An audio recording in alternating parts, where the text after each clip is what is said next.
Friends, welcome to my channel. ಎಲ್ಲರೂ ಹೇಗಿದ್ದೀರಾ? ಎಲ್ಲರೂ ಚೆನ್ನಾಗಿದ್ದೀರಾ ಅಂತ ಭಾವಿಸ್ತೀನಿ.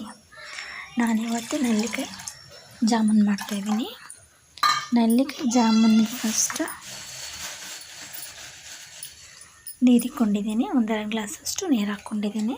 ಆಮೇಲೆ ಬೆಲ್ಲ ಹಾಕ್ಕೊತಾ ಇದ್ದೀನಿ. ಬೇಕಾದರೆ ಏಲಕ್ಕಿ ಪುಡಿ ಕೂಡ ಹಾಕ್ಕೋಬೋದು. ನಾನಿಲ್ಲಿ ಏಲಕ್ಕಿ ಪುಡಿ ಹಾಕ್ಕೊಂಡಿಲ್ಲ.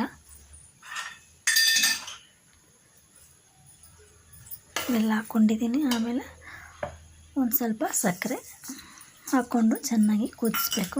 ಸ್ವಲ್ಪ ಒಂದು ಕುದಿ ಬರಬೇಕು. ಆ ಕುದಿ ಬರೋ ತನಕ ನಾವು ನೆಲ್ಲಿಕಾಯಿ ಚೆನ್ನಾಗೆಲ್ಲ ಕ್ಲೀನ್ ಮಾಡ್ಕೊಂಡು ತೊಳ್ಕೊಬೇಕು.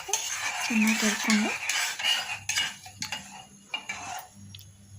ನೆಲ್ಲಿಕಾಯಿ ತೊಳ್ಕೊಂಡಿದ್ದೀನಿ. ಈಗೇನು ಮಾಡಬೇಕಂದ್ರೆ ನೆಲ್ಲಿಕಾಯಿನ ಈ ಫೋರ್ಕಿಂದ ಈ ಥರ ಚುಚ್ಚಬೇಕು. ಅಂದರೆ ಓಲ್ ಮಾಡಬೇಕು. ಅಂದರೆ ರಸ ಅದರೊಳಗೆ ಸೇರ್ಕೋಬೇಕು. ಮತ್ತು ನೆಲ್ಲಿಕಾಯಿ ಕೂಡ ಬೇಯಬೇಕಲ್ಲ, ಅದಕ್ಕೆ ನೆಲ್ಲಿಕಾಯಿ ಅಂಶ ಸಕ್ಕರೆ ಬೆಲ್ಲ ಜೊತೆ ಮಿಕ್ಸ್ ಆದರೆ ಟೇಸ್ಟು ಜೇನುತುಪ್ಪದ ಹೆಂಗೆ ತಿಂತೀವೋ ಅದೇ ಟೇಸ್ಟ್ ಇರುತ್ತೆ. ಸೇಮ್ ಜೇನುತುಪ್ಪ ತಿಂದಂಗಿರುತ್ತೆ ಆ ಟೇಸ್ಟು. ಸಕ್ಕರೆ ಬೆಲ್ಲ ಮತ್ತು ಈ ನೆಲ್ಲಿಕಾಯ್ದು ರಸ ಬಿಟ್ಕೊಳುತ್ತಲ್ಲ ಅದು. ಈ ಥರ ಎಲ್ಲದನ್ನು ಚುಚ್ಕೊಳ್ಬೇಕು, ಓಪನ್ ಮಾಡ್ಕೋಬೇಕು. ಸ್ವಲ್ಪ ಚುಚ್ಕೊಂಡ್ರೆ ಸಾಕು. ಈ ಥರ ಒಂದು 4-5 ಕಡೆ ಚುಚ್ಕೊಂಡ್ರೆ ಸುತ್ತಲೂ ಆಯಿತು. ಇದೇ ಥರ ಎಲ್ಲನೂ ಚುಚ್ಕೋಬೇಕು.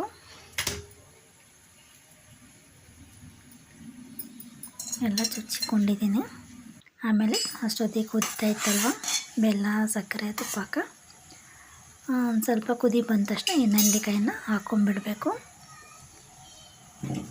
ಹಾಕ್ಕೊಂಡು ಚೆನ್ನಾಗಿ ಕುದಿಸ್ಬೇಕು. ಎಲ್ಲಿವರೆಗೂ ಅಂದರೆ ಆ ಪಾಕ ಗಟ್ಟಿ ಪಾಕ ಆಗುತ್ತೆ. ಅದು ಒಂದು 10 ನಿಮಿಷನಾದರೂ ಚೆನ್ನಾಗಿ ಬೇಯಿಸ್ಕೋಬೇಕು. ಅದನ್ನೇ ಹಿಂಗೆ ಬಿಟ್ಟು ಫುಲ್ಲು ಪಾಕ ಆಗ್ಬಿಡುತ್ತೆ ಅದು. ಈಗ ಆಗಿದೆ ಆಲ್ರೆಡಿ. ಇಷ್ಟಾದರೆ ಸಾಕು. ಇದಕ್ಕೆ ನಾನು ಟೇಸ್ಟ್ ಚೆನ್ನಾಗಿರುತ್ತೆ ಮತ್ತು ಒಳ್ಳೆಯದು ಹೆಲ್ತಿ ಅಂತ ಹೇಳ್ಬಿಟ್ಟು ಸ್ವಲ್ಪ ಜೀರಿಗೆ ಪೌಡರು ಮತ್ತು ಒಂದು ಸ್ವಲ್ಪ ಪೆಪ್ಪರ್ ಪೌಡರ್ ಎರಡನ್ನೂ ಸ್ವಲ್ಪ ಹಾಕ್ಕೊಂಡಿದ್ದೀನಿ. ಬೇಕಾದರೆ ಏಲಕ್ಕಿ ಪುಡಿ ಹಾಕ್ಕೋಬೋದು. ನಾನಿಲ್ಲಿ ಏಲಕ್ಕಿ ಪುಡಿ ಹಾಕ್ಕೊಂಡಿಲ್ಲ. ಥಂಡಿ ಆಗಿರೋದ್ರಿಂದ ಸ್ವಲ್ಪ ಜೀರಿಗೆ ಮತ್ತು ಪೆಪ್ಪರ್ ಪೌಡರ್ನ ಹಾಕ್ಕೊತಾ ಇದ್ದೀನಿ. ಟೇಸ್ಟ್ ಚೆನ್ನಾಗಿರುತ್ತೆ. ಸೇಮ್ ಇದು ಏನಾಗುತ್ತೆ ಅಂದರೆ ಈ ಪಾಕ ಸೇಮ್ ಜೇನುತುಪ್ಪ ತಿಂದಂಗೆ ಇರುತ್ತೆ. ನಮ್ಮನೇಲಿ ಕೊಟ್ಟಿದ್ದಕ್ಕೆ ಜೇನುತುಪ್ಪ ಹಾಕಿದ್ದೀಯ ಅಂತ ಕೇಳಿದ್ರು. ಟೇಸ್ಟು ಸಖತ್ತಾಗಿರುತ್ತೆ, ಚೆನ್ನಾಗಿ ಬೆಂದಿರುತ್ತೆ ಮತ್ತು ಹೆಲ್ತಿ ಕೂಡ ತುಂಬ ಒಳ್ಳೆಯದು. ಯಾವಾಗಾದ್ರೂ ತಿನ್ನಬೇಕು ಅನಿಸಿದ್ರೆ ಒಂದು ಬಾಯಿಗೆ ಹಾಕ್ಕೊಂಡ್ರೆ ಆಯಿತು. ಇಲ್ಲ ಜಾಮೂನ್ ಥರ ಅದು ಮೆದು ಆಗಿಬಿಡುತ್ತೆ. ಅದು ನೆಲ್ಲಿಕಾಯಿ ಆಗಲ್ಲ ಅಂದ್ಕೊಂಡೆ, ಮಾತ್ರ ಸ್ಪೂನಲ್ಲೇ ಬಿಡಿಸ್ಬೋದು, ಅಷ್ಟು ಮೆದು ಆಗಿತ್ತು. ಜಾಮೂನ್ ಹೆಂಗೆ ಮಿಕ್ಸ್ ಮಾಡ್ಕೊಂಡು ತಿಂತೀವೋ ಅದೇ ಥರ ತಿಂದರೆ ಚೆನ್ನಾಗಿರುತ್ತೆ. ಸಿಹಿ ಬೇಡ ಅಂದವರು ಬರೀ ನೆಲ್ಲಿಕಾಯಿನೇ ತೊಗೊಂಡು ಬಾಯಿಗೆ ಹಾಕ್ಕೋಬೋದು. ಹೆಲ್ತ್ಗೂ ಒಳ್ಳೆಯದು, ಮಾಡೋಕ್ಕೂ ಸುಲಭ ಮತ್ತು ಸಿಹಿ ಬೇಕು ಅಂದಾಗ ಈ ಥರ ಮಾಡ್ಕೊಂಡು ತಿನ್ಬೋದು.